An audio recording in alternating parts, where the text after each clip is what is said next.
Bien, buenas tardes con todos. Vamos a continuar con nuestra sesión de aprendizaje el día de hoy para estudiantes de segundo año de secundaria, sección A, de nuestra modesta casa de estudios de Uribe School. Después de las indicaciones que hemos dado en el primer bloque que hemos tenido de clases, ¿no? Espero pues de que ya ustedes de aquí a la fecha, eh, no te preocupes, de que de aquí a la fecha no se den inconvenientes, sabiendo lo que hemos recalcado, teniendo en cuenta lo que hemos recalcado. Vamos a hablar de un nuevo imperio. Profesor, pero no que solamente eran tres imperios los que hemos analizado en la Edad Media. Sí, muy bien, pero va a haber otros imperios, pues, va a haber otras manifestaciones, otros hechos históricos que se van a dar en el desenlace de la Edad Media. ¿Qué desenlace, qué va a pasar, cómo se va a presentar esta situación, qué va a encerrar consigo el feudalismo? El feudalismo se está concatenando en esta parte de Europa. A la par tenemos otros imperios como el imperio árabe, el imperio bizantino, pero por esta parte del continente europeo, exactamente por el territorio de Alemania, ¿no? Se va a dar el surgimiento de un imperio, pero un imperio sagrado, por así decirlo.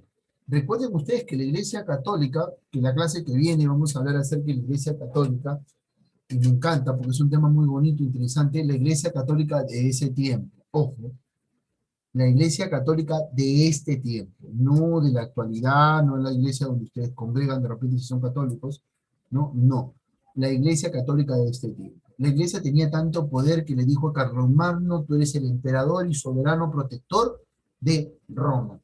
Y le dijo que Carlomagno tenía una única misión de querer recuperar aquel imperio romano de aquel entonces que fue Occidente. Esa idea fue muy buena, pero recuerden ustedes que su hijo, Ludovico Pío, ¿se acuerdan de Ludovico Pío o no? No, profesor, le voy a jalar las orejas. Siendo mi tutoría, ¿cómo no se van a acordar? Ludovico Pío es el hijo de Carlomagno, ¿se acuerdan?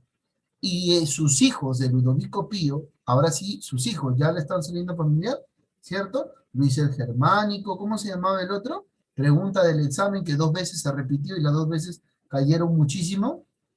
¿Cómo se llamaban los nietos? Carlos el Calvo. Carlos el Calvo, Mm, espectacular, Caminita Gómez. Falta uno. Luis el Germánico, ¿de quién me olvidé? Ayúdense, no me queden mirando a la cámara. Miren sus apuntes. Miren sus apuntes. Para eso uno apunta. ¿Cierto, Dieguito? ¿Estás apuntando, no, campeón?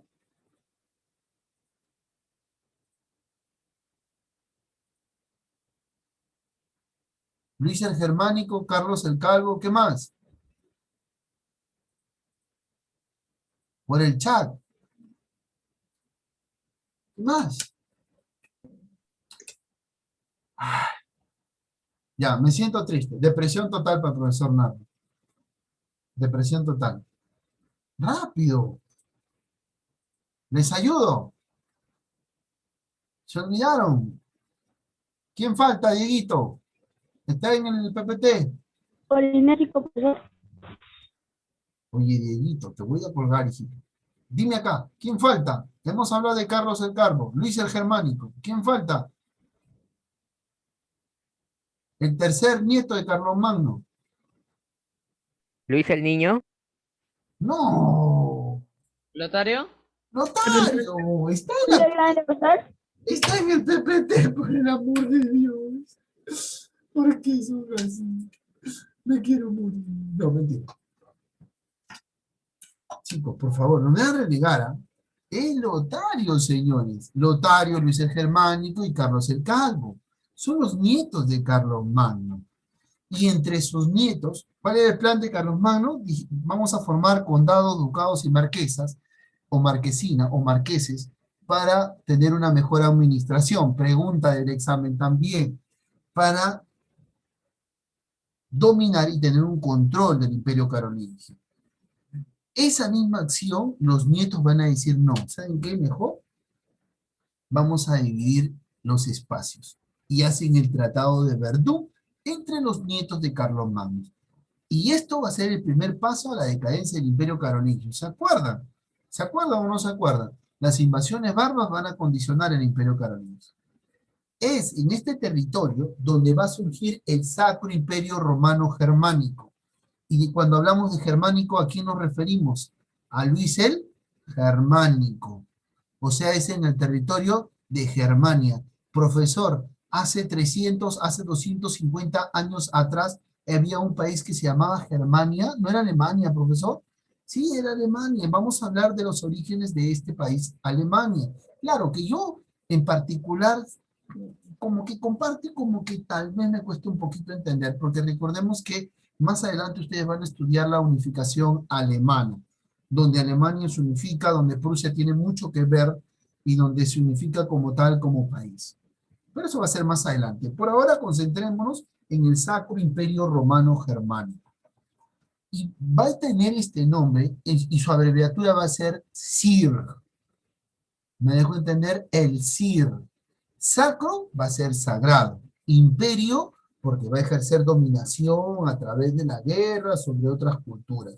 Romano, porque va a recapitular, a recalcar, a recuperar lo que una vez fue el Imperio Romano. Germánico, porque tiene su punto de origen en Germania y por lo tanto se va en base a la lengua germana, al alemán en este caso.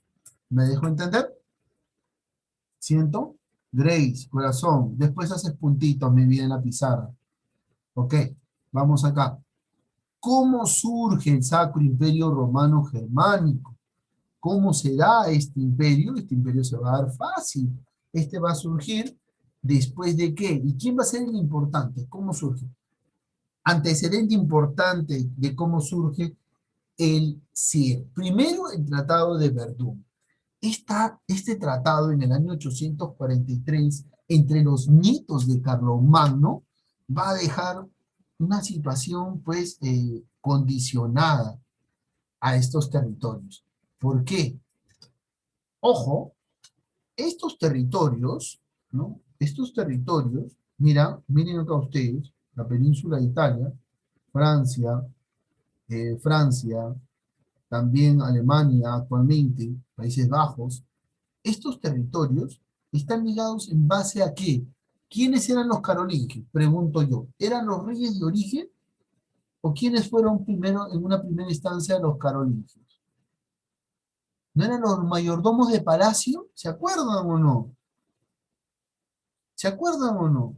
Por lo tanto, ¿quiénes reinaban acá? ¿Los del linaje o eran otros? Eran otros, pero que Carlomagno dio un designio ahí como el mayordomo del palacio y como tal se posicionó como emperador y protector y la iglesia, los pontificados le dieron el grado protector de Roma, le dieron ese grado, pero no eran los mismos del linaje que eran los que gobernaban, pero los germanos estaban bajo ese dominio, pues, carolingio, dominio que no les gustaba. Por lo tanto, Luis el Germánico va a establecer su reino en este espacio. De su descendencia de él va a ser Luis el Cuarto, considerado como el niño, porque como niño le tocó gobernar, le tocó liderar. ¿Me dejo entender? Este monarca ostentaba el trono de Germania, pero para este entonces esto estaba dividido. ¿En qué? En lo que Carlomagno ya lo había dividido anteriormente. Ducados, condados, ¿no? Y marquesas. Entre los más importantes van a estar, vamos al territorio donde queremos remontarnos. Este es el territorio de Germania. El último rey germano descendiente de Carolingio es Luis el Cuarto el Niño. Por lo tanto, esta costumbre franca en territorio germano causaba cierta incomodidad. Y la división de los ducados, condados que van a haber, van a dar paso a que surja ducados autónomos. Quiere decir que tienen la autonomía, o sea, es una ciudad prácticamente como un estado, un microestado que tiene su líder y lo representa. Así van a surgir las ciudades de Lorena, Suabia, Sajonia, Franconia y Baviera. Estas ciudades que ustedes están escuchando en este momento van a agarrar realce y se van a posicionar. Cuando estas ciudades se posicionan sobre las otras, ojo, cuando se posicionan sobre las otras, va a haber cierto grado de superioridad y confianza que van a coger. Y eso va a ser el talón de Aquiles para Luis el Cuarto, niño. Otro que ya no van a querer que lo siga conquistando alguien que no pertenece, que no es del territorio, por así decirlo, ojo, habiendo nacido ahí, pero que también tiene la lengua, pero la costumbre, una costumbre distinta. Por lo tanto, los reyes carolingios en Germania van a afrontar serios problemas. ¿Me dejo entender? Muy bien, profesor. Van a enfrentar problemas. ¿Contra quiénes? Contra los duques, los condes, los varones, los reinos, los marqueses. ¿Por qué? Porque son los condes y los marqueses con los duques los que se tienen que defender ¿de qué? De esa segunda oleada de invasiones. Cuando se defienden de esta segunda oleada de invasiones, porque los escandinavos están llegando, los normandos, los húngaros están llegando en esta segunda oleada de invasiones, ellos tienen que defenderse, lógico, y esto va a poner fin al Imperio Carolingio. Gracias a ese es el tratado. Pero Luis el Cuarto, considerado como el niño, muere. No tenía la firmeza, el poder de liderar. Él muere. Por lo tanto, los nobles más poderosos van a proclamar en su reino, se van a proclamar como monarcas de Germania o como monarca de Germania. Es así que uno de esos nobles que se va a proclamar rey de Germania va a ser Conrado I. ¿De qué ducado? Del ducado de Franconia. Ah, muy bien. Por lo tanto, él va a marcar, ¿qué va a marcar? Lógico, un precedente. Va a decir, hasta aquí llegaron los carolingios y acá iniciaron los de este condado. Yo ejerzo dominio sobre los otros territorios. El condado de Franconia ejerce dominio, ¿no?, con su líder Conrado I. No te preocupes. Con Conrado I. Y este es el que va a gobernar en el año 911, siglo X, siglo donde se dan todas las invasiones, ¿no? Y sobre todo hasta el siglo XVIII. Perdón, hasta el año 918, perdón ahí. Por lo tanto, se va a cambiar todo un proceso en el aspecto político, en el aspecto económico. Va a continuar después de él su sucesor, Enrique I, duque de Sajonia. Ahora ya no es Franconia, ahora es Sajonia, que plantea su dinastía, y él va a ser apoderado. Enrique I es conocido como el cetrero o el pajarero, no por su afición a la caza de aves, no, en este caso que él va a realizar, dando inicio al gobierno o a la dinastía Sajonia. Primero fue Franconia, después va a ser Sajonia, del mismo territorio. Es Enrique I quien va a querer iniciar toda una serie de unificaciones a estos reinos, con la única finalidad de volverlo más fuerte. Y un punto que él tiene que realizar es unificarlo ¿con quién? Con lo que es más fuerte en este tiempo, la Iglesia Católica, aquella que le da el poder de nombrar emperadores. Ah, muy bien. Y eso es lo que él va a realizar. Por lo tanto, entre sus miembros va a designar a la Iglesia Católica un funcionario público y le va a dar ese grado a este estado. Este rey va a morir. Su sucesor va a ser Otón I. Otón I va a asumir una oleada de invasores por parte de los húngaros. Y su victoria le va a dar el grado de, el cliché o la chapa, por así decirlo, el mote, disculpando la palabra, el mote de Otón I, conocido como el Grande. ¿Por qué? Porque los vence a los húngaros y prácticamente los condiciona al territorio que hoy día se conoce como Hungría. Por lo tanto, es Otón I el que va a decir, esto no es el Imperio Carolingio, este es el territorio germano. A partir de ahora vamos a firmar los lazos y el origen y fundación del CIR, del sacro, sagrado, porque la iglesia lo va a apoyar, del Sacro Imperio Romano Germánico, ¿no? Romano, por rescatar el antiguo Imperio Romano de Occidente, germánico por la lengua, ¿no? El idioma, y él va a ser el primero en cimentar las bases del CIR, conocido en la historia. Por lo tanto, vamos a dar en cuenta que él se va a aliar con la Iglesia Católica. Así va a imponerse sobre los nobles, ¿no? En este caso, los nobles alemanes en este territorio. Y él va a optar por aplicar un control espectacular. Va a nombrar, ¿no? Al igual que los antecesores en el Imperio Carolingio, él va a nombrar a los abades y sobre todo a los obispos como funcionarios públicos. Profesor, ¿los abades son funcionarios públicos? Sí, son funcionarios públicos. Y a ellos le va a dar ese grado. Y los obispos van a tener ese grado de poder administrar, poder, pues, conllevar un territorio, conllevar la administración, ¿no? Le está dando el grado de importancia a la Iglesia Católica. Y eso va a ser muy importante porque en ambos van a fijar esos lazos. En el siglo XI, esto va a generar cierto conflicto entre los papas romanos y los emperadores del siglo.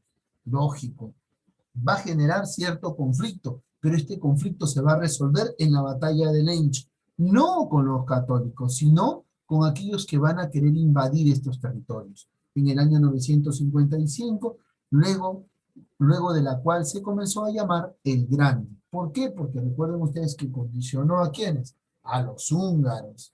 Asimismo, Otón I intervino en la política italiana porque se gana el grado como tal, la Iglesia Católica le da esa autoridad y el Papa en este caso, lo va a proclamar rey de Italia, derrotando a un legendario, ¿no? Rey de los lombardos, ¿no? Berengario II en el año 961. Es así como el CIR se está posicionando en esta parte de Europa, en la península de Italia, en los estados pontificios, y en la parte de Germania en este caso. ¿Qué más vamos a tener? Que para el año 962 ya lo nombraron rey de Italia. El Papa le dijo, tú eres rey de Italia. Punto, se acabó. En el año 962, siglo X, señores, el Papa Juan XII lo va a coronar como emperador de los romanos a Otón I, dando inicio al Sacro Imperio Romano Germánico. Desde la época de Carlomagno, ojo, este va a ser el segundo rey que va a obtener, se le va a aplicar ese título como imperio de Roma, como el Imperio Romano de Occidente, y se le va a dar el grado de emperador. Por lo tanto, los sucesores de Otón van a asumir esa facultad, ¿no?, de poder ellos nombrar al Papa y elegir a los obispos. Por lo tanto, la Iglesia Católica vuelve a perder el poder. ¿Cuál es el escudo del CIR? Ustedes lo tienen ahí, el águila bifasa, ¿no? El águila bifasa de 2 cabezas en este caso. Por lo tanto, la Iglesia va a quedar sometida. El CIR se va a encontrar dividido en este tiempo de ejercer dominio por feudos. Recuerden que esa actividad va a ser muy común en el feudalismo. Por lo tanto, los señores feudales van a elegir al emperador trayendo como consecuencia la debilidad del poder. Ojo, esa facultad que se le da, que va a tener, ese va a ser el talón de Aquiles. El sistema feudal va a ser el talón de Aquiles del CIR. ¿Por qué? Porque tanto los señores feudales o los feudos tienen poder de elección. Y eso va a generar cierta controversia. Un esquema que ustedes no deben olvidarse y tienen que tener presente es este que están viendo acá. Si de repente quizás yo no copié las anteriores diapositivas, con este que es más completo, lo voy a poder realizar. Aquí está todo, explicadito nomás, rapidito. Origen y fundación. Origen, Tratado de Verdún. ¿Qué reino? Reino de Germania. ¿Quiénes gobernaban? En el año 911, la dinastía carolingia. Hasta ese año nomás, porque de ahí viene el reinado de Conrado, ¿no? ¿De qué dinastía? Franconia. Ah, muy bien. Después, ¿quién sigue? La dinastía Sajonia. ¿Con quién? Con el pajarero, Enrique I. De la descendencia de él, Otón I. Se le da el grado de grande porque vence en la en la batalla de Lynch a los húngaros. Por lo tanto, la iglesia lo va a nombrar y va a tener un pacto con Otón I, del cual es condecorado en el año 962 por el Papa Juan XII como emperador de Roma. Es así como se funda el CIR. ¿Copiaron esta imagen? ¿Copiaron? ¿Sí? Dieguito, ¿copiaste? No te escucho. Sí, profesor. ¿Sí? ¿Está copiando, no? Ya. Bien.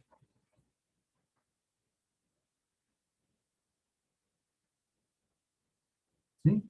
¿Listo? ¿Copió yo ya? Imagen necesaria que tengan. Pueden hacer captura de pantalla también. No, acá no sé si van a dar captura de pantalla.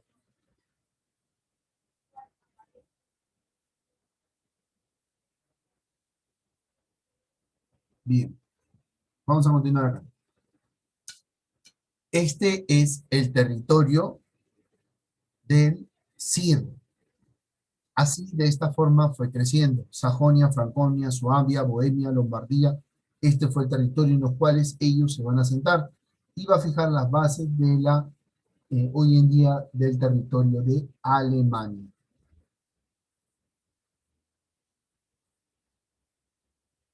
Bien, chicos, hasta este punto, preguntas. Preguntas. Si no preguntan, pregunto yo.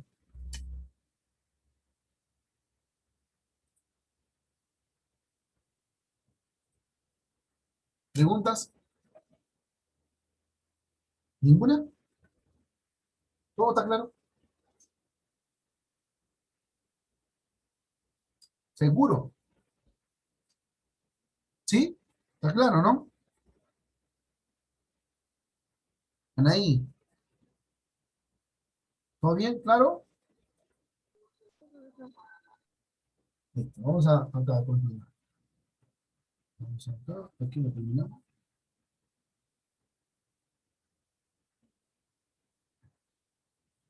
Listo, vamos a continuar acá.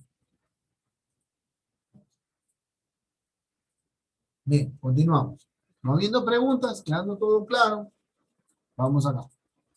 ¿Qué más vamos a traer nosotros con este punto? Durante este reinado nos hemos quedado ya con Otón I. Otón I, perteneciente a la dinastía, ¿qué dinastía? Otón I a la dinastía Sajona. ¿De qué periodo? De 962 al año 1024. ¿Qué vamos a entrar a hablar? Porque sé que el tiempo nos va a quedar corto. No tengo más que 10 minutos ahorita, 9 minutos. La próxima semana. La próxima semana vamos a venir a continuar y vamos a hablar acerca de las dinastías que van a gobernar y lo que van a realizar cada una de ellas. Vamos a terminar con esta dinastía sajona. Otón I el Grande, el iniciador, aquel que va a fundar pues el CIR, conocido en la historia como el Grande y el fundador del CIR, y de haber designado esas invasiones bárbaras y haber contrarrestado a los húngaros a ese territorio. Después van a continuar su sucesión con Otón II, y él va a continuar fortaleciendo el poder real. Otón III hace lo mismo, ¿no? Pero en el caso de Otón III, él va a ser más congraciado con los papas. Por lo tanto, la relación que va a haber con los papas, él la va a consolidar mejor. Es con Enrique, considerado como el santo, el último monarca de esta dinastía sajonia, que va a establecer pues la capital del imperio en la ciudad de Bemberg. Y este último va a ser canonizado después, por eso es que lo llaman Enrique II el Santo, ¿no? Ay, recuerden ustedes que para ser santo primero tienen que canonizar, tiene que haber pruebas, ¿no? Todo eso va a ser un proceso, ¿no? Esos son concernientes a la dinastía Sajonia. Profesor, ¿y después quién va a asumir el liderazgo en esta dinastía? Aquí también tenemos, recuerden, la dinastía Franconia, ¿no? Profesor, ¿por qué no fue Franconia al principio? Porque es la primera que va a asumir. Sí, exacto, usted tiene razón, pero recuerden que usted es Conrado primero, es el que prácticamente se incorpora las bases del CIR, ¿no? Entonces, de ahí para adelante va a haber una serie de hechos ya propios del siglo XI con los descendientes de la dinastía Franconia. Es Conrado primero, es el que condiciona las cosas, Enrique IV también y Enrique V. Vamos a ver la próxima semana cómo es el desenlace con cada una de estas dinastías y lo que traen esta dinastía consigo, ¿no? Que después va a haber, pues, datos importantes acerca de Canosa, ¿no? Bien, hasta este punto, ¿alguien tiene alguna pregunta? ¿Preguntas? ¿Preguntas? Paso a lista del segundo bloque. Rapidito, Bellido, si está Chacaltana, también Chávez Ocampos, Chávez Sosa, Chumimune, Córdoba, Fabián Quispe, Parroñán Carrillo, Galar Presente. Sabanto, Gómez Berrocal, Presente. Gutiérrez Gómez, si está, Presente. si está, Inostroza Rivadeneira, Presente, profesor. si está, Guamán Sangama, faltó, Pizarro está, Joe ya está, Juncor está, López Río está, Lozano, perdón, Luna, Presente, profesor. Malki, sí, la vi, Malki estuvo en el bloque anterior, Milla, Presente, profesor. Mía, por favor, a partir de la próxima clase ingresamos a todas las horas, ¿eh? Bella, Presente. Núñez, Daniela si estuvo, Ochoa Ruiz,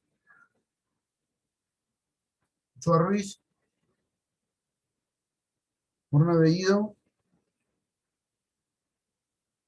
Bellido, Pilco, Xiomara Pilco y Ramos Márquez. Presente, profesor.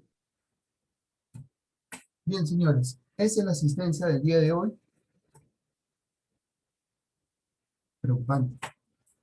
Bien, preguntas. Quiero corroborar algo, ¿ya? Miren, a ver, Chacatana no está, Sosa tampoco. No, Chávez. Chávez Ocampo no está, Chávez Sosa tampoco. Córdoba, Francisco, Fabián, Lozano, Ochoa, Orna, Pilco, no están, ¿cierto? Y no están, ¿cierto? No, 22. Bien, chicos. Bien, esto es lo que ha ido trayendo consigo en este primer capítulo de lo que hemos hablado acerca del CIR, de este periodo importante que es para la historia universal y para toda la fundación de Alemania. El CIR no solamente trae consigo dinastías que tuvieron relación con la Iglesia Católica de aquel entonces, ¿no? Más adelante esto se va a dar mucho más seguido con estas civilizaciones, perdón, con estos imperios, en este periodo de la Edad Media, ¿no? Porque van a actuar de esa forma, ¿no? Si bien es cierto, el CIR encuentra el respaldo con la Iglesia Católica de posicionarse como tal. Y la tarea del CIR era, pues, recuperar el Imperio Romano que fue en determinado tiempo. ¿Alguna duda? ¿Alguna pregunta? Ninguna. No habiendo quedado preguntas, pulgar arriba, por favor, para pasar a otro bloque. Pulgar arriba. ¿Listo? Ok. Muchas gracias, chicos.